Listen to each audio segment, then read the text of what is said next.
Hello दोस्तों, आप सभी का स्वागत है समसामयिक घटना चक्र के इस ऑनलाइन प्लेटफॉर्म पर। मैं मोहित आप सभी के बीच उपस्थित हूं। आज अपने इस वीडियो में हम बात करेंगे 19 अप्रैल 2024 के महत्वपूर्ण करंट अफेयर जो विभिन्न पत्र पत्रिकाओं में आपके परीक्षा के दृष्टिकोण से इंपॉर्टेंट है।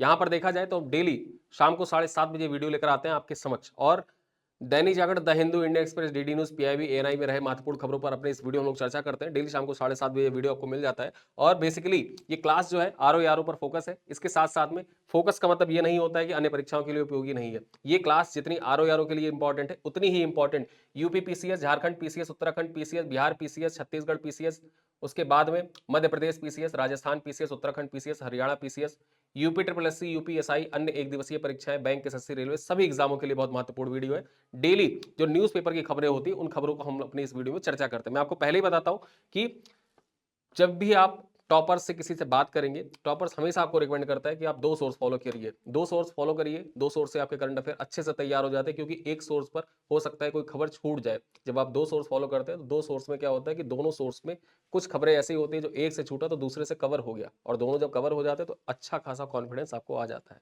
यहाँ पर देखा जाए तो न्यूज़पेपर बेस्ड जितनी खबरें होती हैं हम आपके समझ प्रस्तुत करने का प्रयास करते हैं। कुछ वेबसाइट्स ऐसी हैं जैसे ऑब्जर्वर रिसर्च फाउंडेशन, कुरुक्षेत्र योजना की वेबसाइट, तो डाउन टू अर्थ की वेबसाइट। कुछ खबरें ऐसी होती हैं जो हमारी दृष्टि मैगजीन में इन डिटेल एनालाइज करके, पूरी टीम एनालाइज करके प्रस्तुत करती है।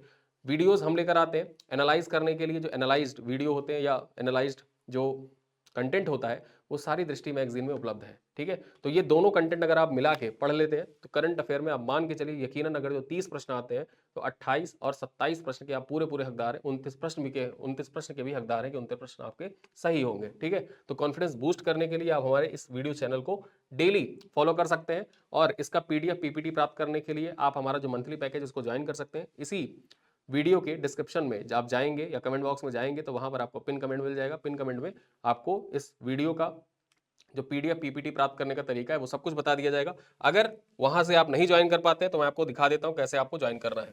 सबसे पहले आप कुछ मत करिए, गूगल ओपन करिए और वहां पर SSGCP सर्च करिए। सर्च करने के बाद होम पेज खुल जाएगा। होम पेज खुलने के बाद ठीक है, आप जाइएगा वीडियो लेक्चर में। वीडियो लेक्चर ओपन करिएगा। यहाँ पर मासिक पैकेज आपको दिख जाएगा, फरवरी का, मार्च का, अप्रैल का। अप्रैल पे आप क्लिक करिएगा। जैसे ही आप क्लिक करेंगे यहाँ पर पूरा पैकेज आपके सामने आ जाएगा। ठीक है, पैकेज में क्या मिलता है आपको? वीडियो मिलता है, पीडीएफ मिलता है, टेस्ट मिलता है। इसके साथ व्हाट्सएप कम्युनिटी भी एक बनी हुई है। जब आप इस पैकेज को ज्वाइन करेंगे आप हमारे हेल्पलाइन नंबर पर कॉल करिएगा। ये हमारा हेल्पलाइन नंबर दे रखा है ऊपर, कॉन्टैक्ट अस। टाइमिंग दे रखी है मंडे टू फ्राइडे। आप सैटरडे को भी कॉल कर सकते हैं 12 से लेकर 8 के बीच में, दोपहर 12 बजे से लेकर शाम को 8 बजे के बीच में आप कभी भी कॉल करिए। हमारे जो व्हाट्सएप कम्युनिटी बनी हुई है करंट अफेयर में उसमें आपको जोड़ दिया जाएगा, जहां से आप इन पीडीएफ को भी डाउनलोड कर सकते हैं। ठीक है, पीडीएफ को डाउनलोड कर सकते हैं, प्रिंट आउट निकलवा सकते हैं। मासिक पैकेज के अंतर्गत देखा जाए तो क्या क्या चीजें मिलती हैं आपको? डेली 10 एमसीक्यू का टेस्ट मिलता है। महीने के एंड में आपको एक फुल टेस्ट मिलता है। डेली प्रिंटेबल पीडीएफ मिलती है। क्लास पीपीटी आपको प्रोवाइड की जाती है। साथ ही साथ महीने के एंड में आपको एक कंप्लीट पीडीएफ प्रोवाइड की जाती है। कंप्लीट पीडीएफ में पूरा मासिक पैकेज की तरह होता है, मासिक पत्रिका की तरह होता है, 50 से 60 पेज का होता है। उसको आप आसानी से गो थ्रू करेंगे, पूरा करंट अफेयर तैयार हो जाएगा। ठीक है, तो कैसे ज्वाइन करना है? जैसे ही आप बाय नाउ पर क्लिक करेंगे, बाय नाउ पर क्लिक करेंगे तो यहां पर आपको मूल्य दिख जाएगा। ठीक, जब आप बाय नाउ पर क्लिक करेंगे तो यहां पर आपको मूल्य दिख रहा है 25 रुपए। ये 25 रुपए भी आप पे मत करिएगा। ऊपर एक बॉक्स होगा कॉइन का, उस पर क्लिक कर दीजिएगा तो आपका मूल्य घट के कितना हो जाएगा? 18 रुपए 75 पैसा हो जाएगा। अभी ये ऑफर चल रहा है 18 रुपए 75 पैसे में। आप पूरे मासिक पैकेज को ज्वाइन कर सकते हैं। डेली मैं आपको वीडियोस में बताता हूं, और इससे आप पूरी कंप्लीट पीडीएफ पीपीटी टेस्ट इत्यादि सब कुछ पूरे महीने लग के हमारे साथ तैयारी कर सकते हैं, जिससे आपकी तैयारी और भी प्रखर और बेहतर होती जाएगी। चलिए चर्चा करें खबरों पे। तो सबसे पहली जो दिवस है, दिवस पे चर्चा करते हैं। यहाँ पर चर्चा करें आज कौन सा दिवस मनाया जा रहा है। 19 अप्रैल को देखा जाए तो 19 अप्रैल को विश्व लीवर दिवस मनाया जाता है।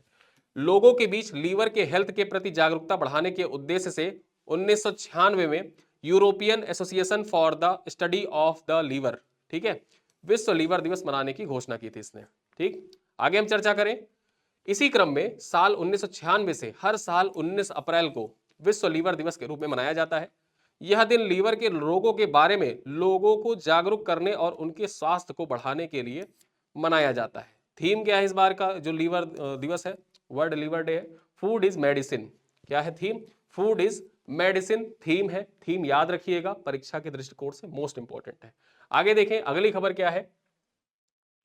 मीठे पानी की जैव विविधता संरक्षण को बढ़ावा देने के लिए एक डिजिटल प्लेटफॉर्म लॉन्च किया गया है। ठीक है, जो मीठे पानी होते हैं तो मीठे पानी की जैव विविधता संरक्षण को बढ़ावा देने के लिए एक डिजिटल प्लेटफॉर्म को लॉन्च किया गया है। चर्चा कर लें।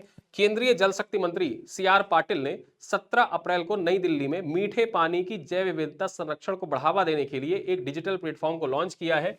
राष्ट्रीय स्वच्छ गंगा मिशन के तत्वाधान में भारतीय वन्यजीव संस्थान और विभिन्न परियोजनाओं की समीक्षा बैठक की अध्यक्षता के दौरान इस प्लेटफॉर्म को लॉन्च किया गया। ठीक है, इस प्लेटफॉर्म को लॉन्च किया गया।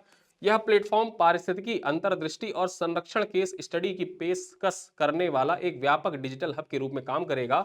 यह गंगा, कावेरी, गोदावरी जैसी प्रमुख भारतीय नदियों में भौगोलिक संरचना, जैव विविधता और सामुदायिक सहभागिता गतिविधियों के बारे में समग्र जानकारी एक साथ प्रदान करेगा। ठीक है, तो विभिन्न नदियां जो है उनके बारे में, उनकी भौगोलिक संरचना, जैव विविधता तथा सामुदायिक सहभागिता जो है, सामुदायिक सहभागिता गतिविधियां जो है, उनके बारे में समग्र जानकारी आपको एक ही प्लेटफॉर्म पर प्राप्त होती रहेगी। और ये प्लेटफॉर्म किसके द्वारा लॉन्च किया गया है? तो यहाँ पर ये डिजिटल प्लेटफॉर्म CR पाटिल के द्वारा लॉन्च किया गया है, जो क्या है, केंद्रीय जल शक्ति मंत्री है। और इसको कहां पर लॉन्च किया गया? नई दिल्ली पर लॉन्च किया गया। ठीक है, नई दिल्ली में 17 अप्रैल को लॉन्च किया गया था। चलिए अगली खबर पर चर्चा करें तो ई सेहत ऐप्स तथा पोर्टल से संबंधित सवाल आपकी परीक्षाओं में लगातार पूछे जाते रहे हैं। ठीक है, और ये ऐप कहाँ का है? J&K का, जम्मू और कश्मीर का ऐप है। जम्मू कश्मीर सरकार के द्वारा देखा जाए तो इसको विकसित किया गया है, लॉन्च किया गया है। चर्चा करें, जम्मू कश्मीर के मुख्यमंत्री उमर अब्दुल्ला ने 16 अप्रैल को ई सेहत ऐप लॉन्च किया है, जो केंद्र शासित प्रदेश के लोगों की स्वास्थ्य संबंधी जरूरतों को पूरा करने के लिए डिजाइन किया गया है।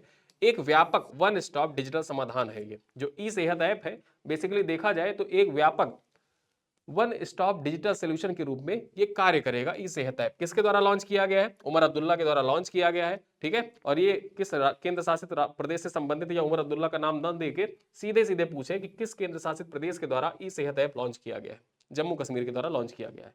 आगे चर्चा करें, यह ऐप स्वास्थ्य संबंधी जरूरतों के लिए टेली डायग्नोसिस की सुविधा देने वाला एक स्मार्ट हेल्थ समाधान है।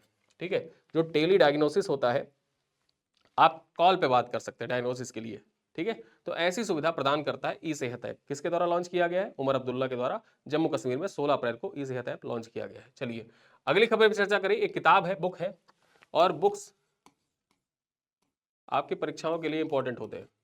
ठीक है, the chief minister and the spy, the chief minister and the spy, ये किताब है। किसकी किताब है? यहां पर देखा जाए तो पूर्व रा चीफ AS दुलुत, ठीक है, जो AS दुलत है, इनकी किताब है। किताब का नाम क्या है? The chief minister and the spy. 18 अप्रैल को इसका विमोचन हुआ। ठीक है, इसका विमोचन कब हुआ? 18 अप्रैल, यानी कल इसका विमोचन हुआ था। इस पुस्तक में पूर्व रा चीफ दुलत ने दावा किया है कि नेशनल कॉन्फ्रेंस के प्रमुख फारूक अब्दुल्ला ने धारा 370 के हटाने की निजी तौर पर समर्थन किया था। ठीक है, यहां पर देखा जाए तो जो जम्मू कश्मीर की क्षेत्रीय पार्टियां हैं, वो अक्सर 370 को हटाने का विरोध करती रही, लेकिन इस किताब में यह दावा किया गया है, जो पूर्व रा चीफ है, पूर्व रा चीफ के द्वारा, जो AS दुलत है, उनके द्वारा दावा किया गया कि जो फारूक अब्दुल्ला थे, फारूक अब्दुल्ला ने निजी तौर पर समर्थन किया था कि 370 हटाया गया है, जिसका बाद में फारूक अब्दुल्ला ने कहा कि नहीं, ये तो मनगढ़ंत बात है, ये तो ऐसा जो चीफ है, रॉ चीफ है, वो अपने मन से लिख रहे हैं, हमने ऐसा कुछ नहीं कहा था। ठीक है, तो इसी वजह से इनकी किताब बहुत चर्चा में आ गई, विवादों में आ गई। ठीक है, तो देखा जाए तो ये जो भी किताबें ऐसी होती है जो विवादों में आ जाती हैं, आपके परीक्षा के दृष्टिकोण से इंपॉर्टेंट हो जाती है, तो ये याद रखिएगा। किताब नाम क्या है? The chief minister and the spy. विमोचन कब हुआ? 18 अप्रैल को हुआ। किसके द्वारा लिखी गई है? तो पूर्व रा के जो चीफ है AS दुलत, इनके द्वारा लिखी गई है, और ये है AS दुलत। यहाँ पे आप फोटो देख सकते हैं। ठीक है, चलिए, लेह में सेना के लिए दुनिया का पहला 3D प्रिंटेड मिलिट्री बंकर बनकर तैयार हो गया है। दुनिया का पहला 3D प्रिंटेड मिलिट्री बंकर, यहाँ पे आप देख सकते हैं, ये है 3D प्रिंटेड मिलिट्री बंकर, और 3D प्रिंटिंग की मशीन है। ठीक है, कुछ ही घंटों में बनके तैयार हो गया बंकर। लेह सेना के लिए लेह में दुनिया का पहला on site 3D military bunker तैयार किया गया है। बंकर 11,000 फीट की ऊंचाई पर है, और इसे उच्च ऊंचाई और कम ऑक्सीजन वाले हेलो परिस्थितियों में बनाया गया है। ठीक है, उच्च ऊंचाई वाले परिस्थितियों में 11,000 फीट की ऊंचाई पर बना दुनिया का पहला 3D प्रिंटेड मिलिट्री बंकर है। इसे IIT हैदराबाद और हैदराबाद स्थित deep tech startup spring force creation ने मिलकर पूरा किया है। ठीक है, किसके द्वारा? IIT हैदराबाद और डीप टेक स्टार्टअप है, उस स्टार्टअप के द्वारा मिलकर इसको विकसित किया गया है। प्रोजेक्ट प्रबल के तहत ऊंचाई वाले दुर्गम क्षेत्रों में विभिन्न प्रकार के मिलिट्री बंकर बनाने की योजना है। भविष्य में देखा जाए तो भविष्य में प्रोजेक्ट प्रबल जो है, प्रोजेक्ट प्रबल के तहत ही दुर्गम क्षेत्र जो है, दुर्गम क्षेत्रों में इसी प्रकार से मिलिट्री बंकर बनाए जाने की भविष्य में योजना है। और उस योजना के दृष्टिकोण से देखा जाए तो ये मिलिट्री बंकर जो 3D प्रिंटेड मिलिट्री बंकर है, आपके परीक्षा के दृष्टिकोण से इंपॉर्टेंट हो जाता है। परीक्षा में पूछ भी सकता है, डायरेक्टली पूछ ले कि दुनिया का पहला 3D प्रिंटेड मिलिट्री बंकर बन के तैयार हुआ, 4 नाम दे देगा, अरुणाचल प्रदेश, जम्मू कश्मीर, लेह, राजस्थान। ठीक है, तो आपको टिक करना होगा। चलिए आगे देखें, अलका पांडे को फ्रांस के Officier dans la Ordre des Arts एड्स लेट्स लेट्रस सम्मान। ठीक है, ये फ्रांस का जो सम्मान है, बेसिकली ये फ्रांसीसी नाम है, हिंदी में लिखा हुआ है, इसका प्रोनाउंसिएशन हिंदी में है, लेकिन लिखा हिंदी में है, इसका प्रोनाउंसिएशन फ्रांसीसी में यही होगा कि ऑफिसियर डांस ला ड्रे डेस आर्ट्स एट डेस लेट्रस सम्मान से किसको सम्मानित किया गया है? अलका पांडे को सम्मानित किया गया है। चर्चा कर लें। फ्रांसीसी राजदूत थोरी मैथो ने 16 अप्रैल को कला इतिहासकार, जो अलका पांडे वो क्या है? ये कला इतिहासकार है। ठीक है, कला जो है, कलाओं के बारे में, कलाओं की क्या इतिहास है, उनके इतिहास, जैसे पटना कलम शैली है या कांगड़ा कलम शैली है, तो उनका इतिहास बताने का कार्य करती हैं अलका पांडे। ठीक है, तो अलका पांडे को Officier dans la Ordre des Arts et des Lettres officer of the order of the arts and letters, Hindi में इसको इस नाम से जाना जाता है कि officer of the art order of arts and letters, इसका प्रतीक चिन्ह प्रदान किया गया है। ठीक है, तो ये फ्रांस सरकार के द्वारा प्रदान किया गया है, फ्रांसीसी पुरस्कार है। किसको प्रदान किया गया है? अलका पांडे को प्रदान किया गया है। यह सम्मान अलका पांडे की कला के क्षेत्र में उत्कृष्ट उपलब्धियों, भारत की समृद्ध कला विरासत की महान विविधताओं को अंतर्राष्ट्रीय स्तर पर प्रदर्शित करने के लिए उनकी आजीवन प्रतिबद्धता और फ्रांस तथा भारत के बीच सांस्कृतिक संबंधों को उनके दीर्घकालिक योगदान को मान्यता प्रदान करती है। ठीक है, तो बेसिकली देखा जाए तो भारत और फ्रांस के बीच में जो सांस्कृतिक संबंध है उसको बढ़ावा देने के उद्देश्य से, साथ ही साथ जो अलका पांडे है, अलका पांडे के जो सांस्कृतिक कार्य है उनको मान्यता प्रदान करने के उद्देश्य से ही देखा जाए तो फ्रांस सरकार के द्वारा ये अवार्ड इनको प्रदान किया गया है। ठीक है, अलका पांडे का नाम बहुत महत्वपूर्ण हो जाता है, ये कला इतिहासकार है। चलिए, सौरव कोठारी बने विश्व चैंपियन। जो सौरव कोठारी है ये विश्व चैंपियन बन गए हैं। चर्चा कर ले, ये है सौरव कोठारी, ये पंकज अडवाणी और ये है सौरव कोठारी। ठीक है, भारत के दिग्गज क्यू खिलाड़ी सौरव कोठारी ने आयरलैंड के कार्ले में खेले गए जो विश्व बिलियर्ड्स खिताब के फाइनल में पंकज आडवाणी को हराकर विश्व बिलियर्ड्स खिताब जीत लिया है। ठीक है, कहां पर खेला गया था? आयरलैंड के कार्ले में खेला गया था। ठीक है, वेन्यू चेंज कर देगा, वेन्यू अगर जो वो कथन में पूछ रहा है तो दो में तो एक में पूछ लेगा किसने जीता, सौरव कोठारी ने जीता। किसको पराजित किया? पंकज आडवाणी को पराजित किया। और वेन्यू चेंज कर देगा, तीसरे ऑप्शन में, तीसरे कथन में वेन्यू चेंज कर देगा। ठीक है, जो आयोजन हुआ आयोजन चेंज कर देगा, स्थल कंफ्यूज मत होइएगा, आयरलैंड के कार्ले में इसका आयोजन किया गया था। इस जीत से सौरव कोठारी ने पहला ऐतिहासिक IBSF विश्व खिताब टाइम्स प्रारूप में अपने नाम किया है। ठीक है, टाइम्स प्रारूप में देखा जाए तो ये सौरव कोठारी का पहला विश्व खिताब है और इसी वजह से ये पॉइंट इंपॉर्टेंट हो जाता है। ठीक है, आगे देखें, गीता और नाट्य शास्त्र को यूनेस्को की विश्व स्मृति रजिस्टर में शामिल किया गया है। श्रीमद् भगवत गीता और नाट्य शास्त्र, जो भरत मुनि का नाट्य शास्त्र है, उसको जो यूनेस्को की विश्व स्मृति रजिस्टर है उसमें शामिल किया गया है। यहां पर प्रधानमंत्री नरेंद्र मोदी जी का आप ट्वीट दे सकते हैं।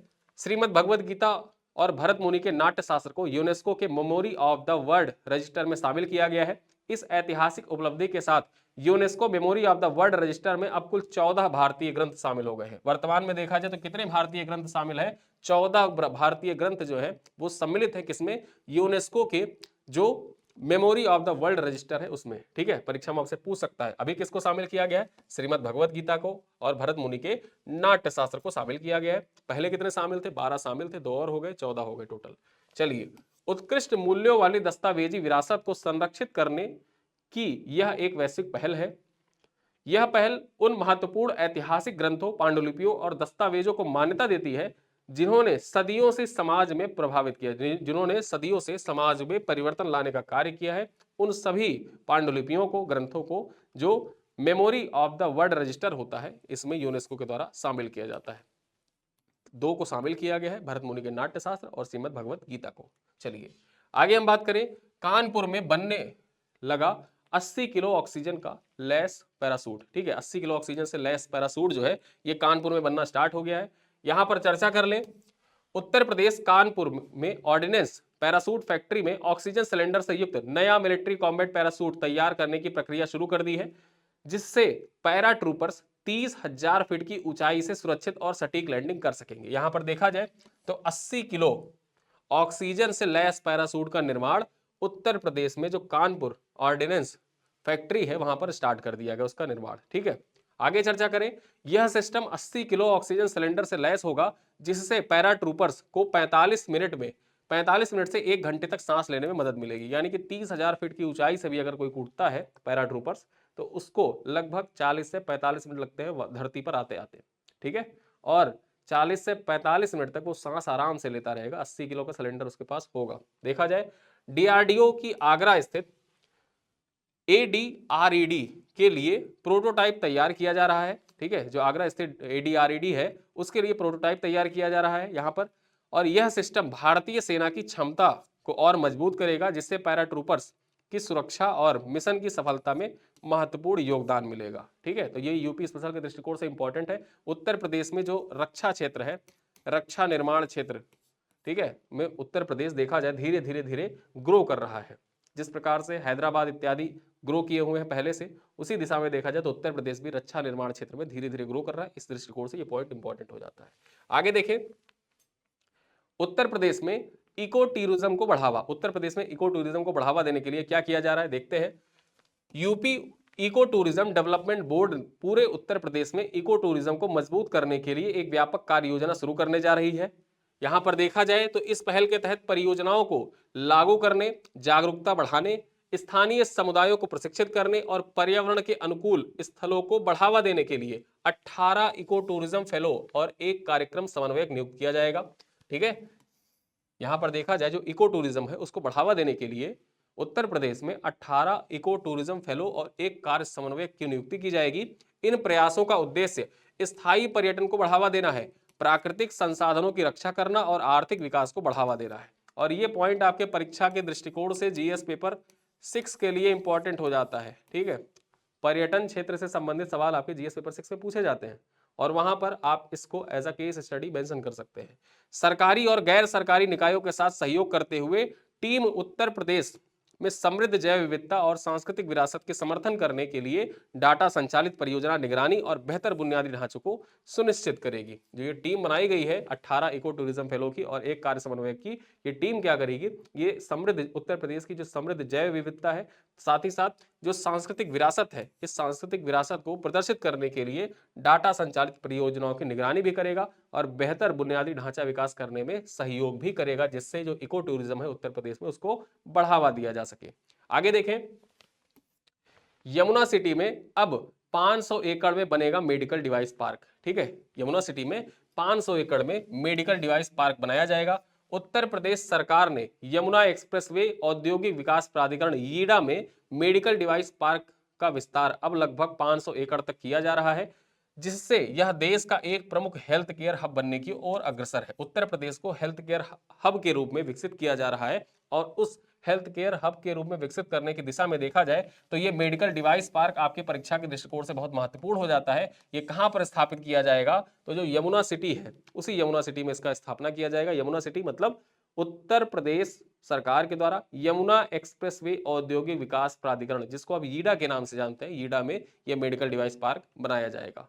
आगे चर्चा कर ले, 40 नई कंपनियों के पंजीकरण के बाद यीडा ने पार्क का क्षेत्रफल 150 एकड़ और बढ़ाने का निर्णय लिया है। पहले क्या था, ये लगभग 350 एकड़ में बनाया जा रहा था, लेकिन अब 40 नई कंपनियों ने अपना पंजीकरण करा लिया है ईडा में, इसी वजह से 150 एकड़ इसका और विस्तारित कर दिया गया है। आगे चर्चा करें, यह कंपनियां गंभीर बीमारियों की रोकथाम के लिए अत्याधुनिक उपकरण बनाएंगी। जो 40 कंपनियां हैं, ये कंपनियां क्या करेंगी, जो गंभीर बीमारियां होती हैं उनके रोकथाम के लिए, ठीक है, अत्याधुनिक उपकरण बनाने का कार्य करेंगी ये कंपनियां। वर्तमान में 74 कंपनियों को भूखंड आवंटित किए जा चुके हैं। यह परियोजना उत्तर प्रदेश में औद्योगिक गतिविधियों को और अधिक गति प्रदान करेगी। ठीक है, औद्योगिक गतिविधियों को तो गति प्रदान करेगी ही करेगी, साथ ही साथ उत्तर प्रदेश को देखा जाए तो हेल्थ केयर हब के रूप में विकसित करने के लिए उत्तर प्रदेश सरकार की जो ये योजना है, ठीक है, मेडिकल डिवाइस पार्क को 500 एकड़ में स्थापित करने की योजना, ये आपके परीक्षा के दृष्टिकोण से बहुत महत्वपूर्ण हो जाती है। चलिए अब पूछते हैं आज के कुछ सवाल। वीडियो बहुत लंबा नहीं था आज का, कुछ सवाल आपके लिए हैं। यहां पर देखें, पहला सवाल क्या है, 17 अप्रैल 2025 को मीठे पानी की जैव विविधता संरक्षण के लिए किस डिजिटल प्लेटफॉर्म को लॉन्च किया गया? Jal Jeevan mission hub, e Ganga plan, fresh water biodiversity hub, Ganga eco learning platform. कौन सा प्लेटफॉर्म लॉन्च किया गया है आप बताइएगा कमेंट बॉक्स में, ठीक है। चलिए आगे देखें, प्रश्न संख्या 2 कह रहा है निम्नलिखित कथनों पर विचार करें। पहला है ई सेहत ऐप जम्मू कश्मीर में हेल्थ केयर को डिजिटल सक्षम बनाता है। दूसरा है ई सेहत ऐप से टेली डायग्नोसिस जैसी सुविधाएं उपलब्ध है, ठीक है। अब बताइए कौन सा कथन सही है? केवल कथन ए सही है, केवल कथन बी सही है, दोनों कथन सही है। ए जो 2 है वो 1 की सही व्याख्या कर रहा है। डी कह रहा है दोनों कथन सही है, परंतु जो सेकंड है, ठीक है, कथन है वो कारण की सही व्याख्या, कथन 1 की सही व्याख्या नहीं कर रहा है। कथन 1, कथन 2, कथन 1 की सही व्याख्या नहीं कर रहा है। ये ऑप्शन डी कह रहा है। बताइए कौन सा सही है? क्वेश्चन नंबर 3 है निम्नलिखित पर विचार करें, ठीक है। कारण और परिणाम के संदर्भ में निम्नलिखित कथनों पर विचार करना है। आईआईटी हैदराबाद और स्प्लिंग्स फोर्स क्रिएशन ने मिलकर लेह में 3D प्रिंटेड बंकर तैयार किया है और परिणाम क्या कह रहा है? भविष्य में उच्च ऊंचाई और दुर्गम क्षेत्रों में सेना की तैनाती के लिए संरचनाएं तेजी से बनाई जा सकेंगी। जैसा 3D प्रिंटेड बनकर तैयार हुआ है 3D प्रिंटेड बंकर, इससे भविष्य में क्या हो सकता है कि जो उच्च ऊंचाई वाले क्षेत्र तथा दुर्गम क्षेत्र है वहां पर जल्दी जल्दी सेनाओं के लिए ऐसी संरचनाएं बनाई जा सकती हैं। अब बताइए केवल कारण सही है, केवल परिणाम सही है, दोनों सही है, कारण परिणाम की व्याख्या करता है। डी कह रहा है दोनों सही है परंतु कारण परिणाम की व्याख्या नहीं करता है, ठीक है। चलिए क्वेश्चन नंबर 4 क्या है, निम्नलिखित में से कौन सा कथन सत्य है? पहला है सौरभ कोठारी ने IBSF वर्ल्ड बिलियर्ड्स का पहला टाइम्स फॉर्मेट खिताब जीता है, ठीक है। दूसरा कह रहा है यह मैच ऑस्ट्रेलिया में आयोजित हुआ था। तीसरा कह रहा है पंकज आडवाणी को हराकर उन्होंने यह खिताब जीता है। अब बताइए, ए कह रहा है केवल 1 2 सही है, बी कह रहा है 2 और 3 सही है, सी कह रहा है 1 और 3 सही है, डी कह रहा है सभी सही है। अब बताइए कौन सा सही है? अंतिम प्रश्न क्या है, नाट्यशास्त्र और श्रीमद् भगवद गीता को UNESCO memory of the world register में शामिल किए जाने का प्रमुख उद्देश्य क्या है? देखा जाए यहाँ पर भारत के धार्मिक पर्यटन को बढ़ावा देना, दस्तावेजी विरासत का संरक्षण और वैश्विक मान्यता प्रदान करना, थिएटर और नाटकों को बढ़ावा देना, या संस्कृति मंत्रालय का डिजिटल पहल। ठीक है, यहाँ पर 4 ऑप्शन दे रखे हैं, चारों ऑप्शन में जो सबसे सटीक आंसर है वो उत्तर देने का प्रयास करिएगा कमेंट बॉक्स में। ठीक है, वीडियो बहुत लंबा नहीं था आज का, सवालों का उत्तर दीजिएगा और आप जाइए हमारे ऐप पर टेस्ट जरूर सॉल्व किया करिए, टेस्ट सॉल्व किया करिए। वीडियो पसंद आए तो लाइक करिए, अपने दोस्तों के साथ साझा करिए। मिलते हैं अगले वीडियो में, तब तक के लिए धन्यवाद।